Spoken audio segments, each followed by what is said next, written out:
Jessica. Hi, I'm Adoni. Today we are here in Fortune, Prince Edward Island, and we are here with the Grand Chef Michael Smith, and he's going to tell us a little bit about what they do here. Look at me. Yep. It looks weird when you're looking at that. Yeah. So, we are all about 3 different words here.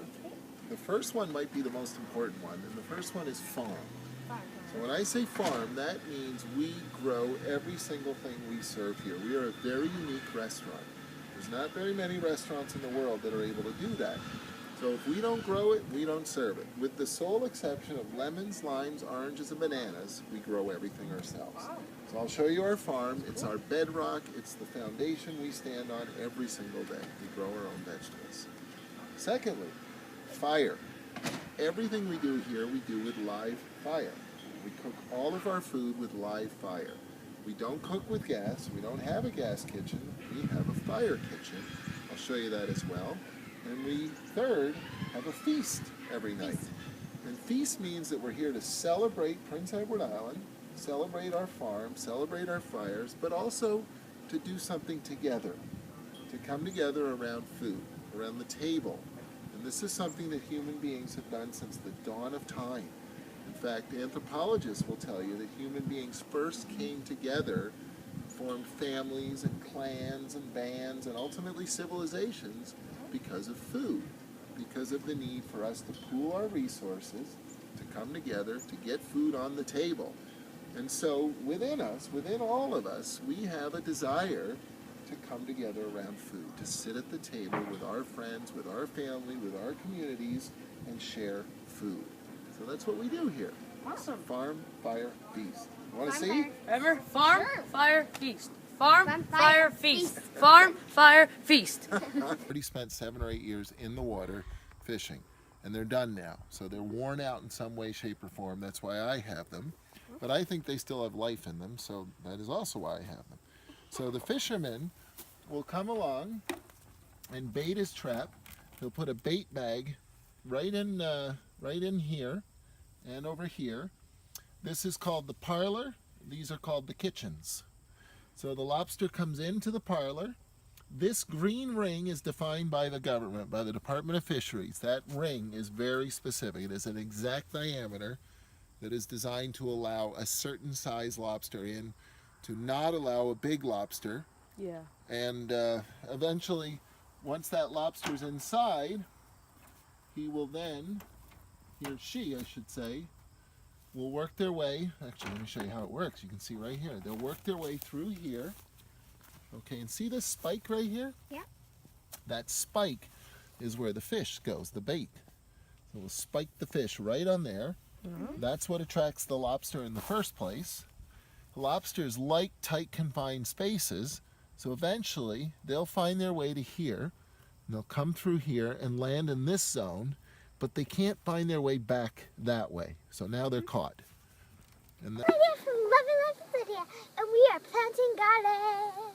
So how you plant it is you don't want to take this little part off because that's how it keeps it from any other animals. So then you just push it in there until you can see the little stem and then cover it with dirt. And you just want to do like a little palm away from each other. So like right there. All you got to do is just push it in. Real easy. And you can see how far he's done it. We had to do 6 rows today. Chef Michael, what was your very first dish that you ever made? the first dish I ever made, you know, it was probably when I was about your age, and I used to take my mom's tuna fish sandwiches, and I'd take potato chips and put them in the sandwich. Yeah, that was probably what it was. What was the difference between cooking in London and here? Very different. Cooking in London was different for a couple of reasons. First, because it was in a city. Second, because it was in Europe. And third, because it was a very expensive, very finicky, fine dining restaurant with impeccable credentials. And that led to a certain degree of stress and strain in the kitchen. In other words, we were under the gun. We had a chef who did not respect us very much. He yelled and screamed a lot at us. So very different from this experience where we're in the countryside. We still have very high expectations here, but we're a little more relaxed and casual about how we approach that. And I think that in essence what I've just said to you is that in life, we succeed when we set a high bar for ourselves. In other words, we're not getting up in the morning and just lackadaisical wandering around, we'll see what happens. Nope. We've got goals. We know what we want to do with ourselves. We know how we want to be successful. We set a high bar for ourselves.